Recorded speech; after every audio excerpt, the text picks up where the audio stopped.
What's up, Patriots? Forge a Patriot, Gunnar Forge. I found myself reflecting yesterday.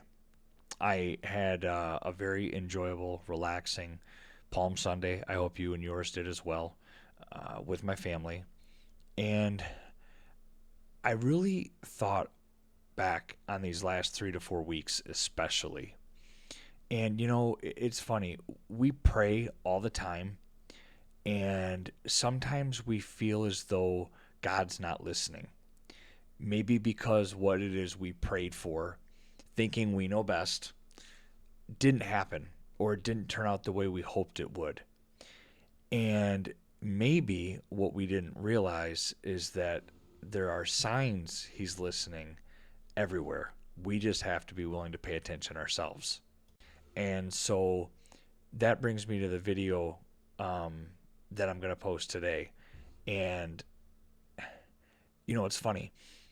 I've always been passionate about politics. I've always been passionate about faith and family and freedom, always.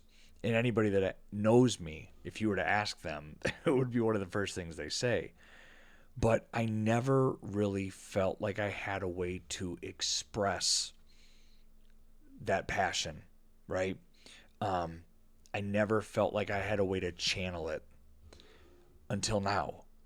And I thought it would be appropriate if I were to go back 3 weeks ago, 4 weeks ago, and elaborate a little bit more on the event that took place professionally for me that could have impacted me personally, that has now propelled me, if you will, on this journey to really make the most out of this platform for myself, being able to help others and lift up their voices to be heard.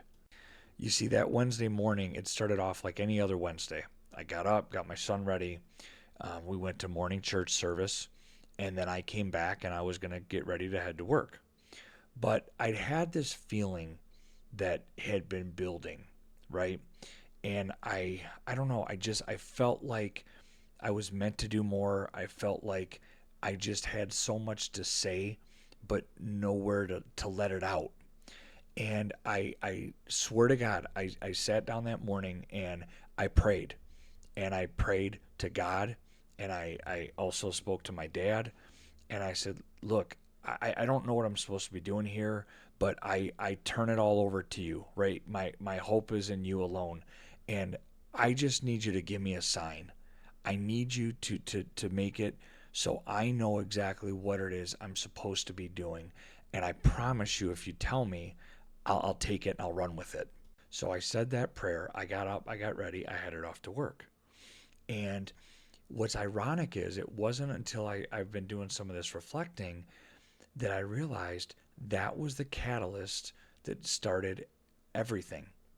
And what I mean by that is, had that conversation not taken place, where that person had accused me of being a racist, demanded my company fire me. They actually entertained the idea. If none of that had happened, I never would have had a reason to change my X profile from what it was to what it has become now.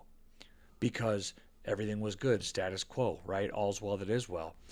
But because that happened, I immediately realized, okay, I'm more determined now than I ever was before. I won't be silenced, and I'll be darned if I'm going to allow others to be silenced as well. And so, you know, I changed my profile, and then I started thinking about how can I make what happened to me, how can I turn that into a positive? And so I started, creating content and making the videos and everything else. And it's funny because those around me who are closest to me say that they have never seen me so fired up about something from a creativity standpoint, that they love the passion and the energy in me. And that's really what this has done. So now it's like, okay, well, how does that all come back around to God? Well, that's my point, is I asked God for a sign because I had mentioned that I felt like unfulfilled. I felt like I wasn't doing everything that I could be or should be doing. And so I said, just please, I turn it over to you. My hope is in you alone.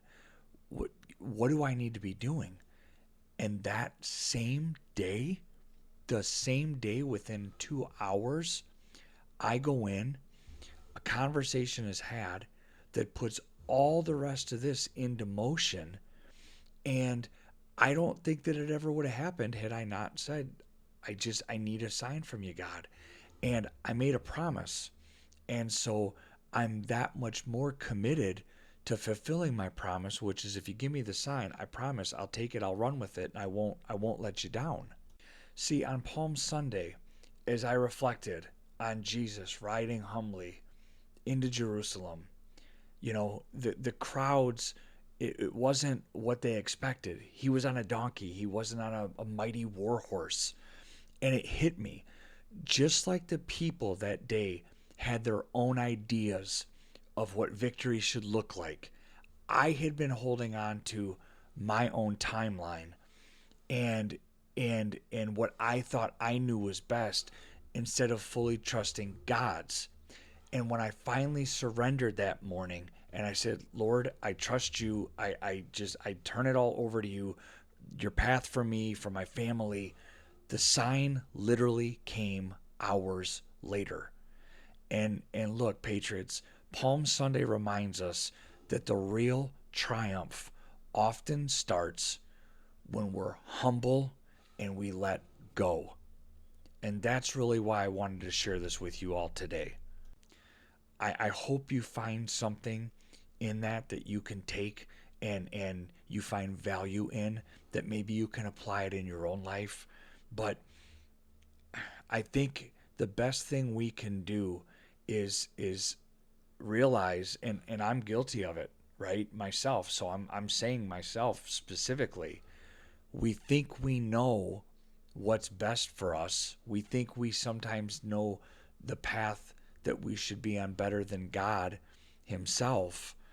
And maybe if we showed a little bit of humility and we surrendered and turned it all over to Him, then the sign and the answer would come, if we're just open minded enough to listen and look for it. I hope this helped you out a little bit. May God bless you, your families, our troops. May God bless the United States of America. Let's keep forging ahead together, Patriots.